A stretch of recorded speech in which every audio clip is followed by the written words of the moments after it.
sio kwa uwezo wangu Baba, bila wewe singeweza. Umenitendea makuu, nitazidi kukusifu Yesu, wewe Daddy, nitazidi kukusifu. Jana nilikuwa na marafiki wengi sana, niliwadhamini, sikuwa na wasiwasi. Siku moja nikakutwa na shida za dunia hii, nikawakumbuka wale marafiki zangu.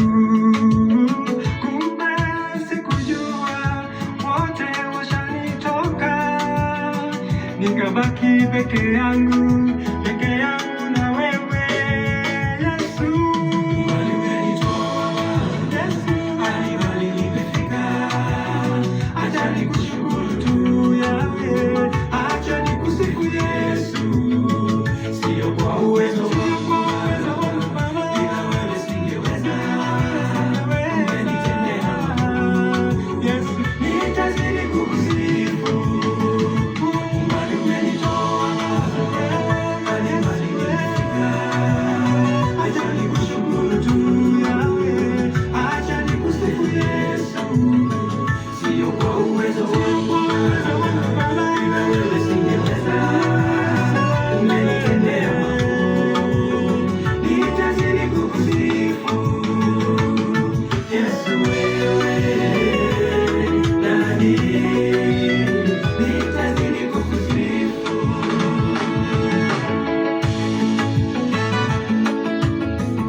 Ndipo nilisema maisha yangu yote nakupa wewe, nilikataa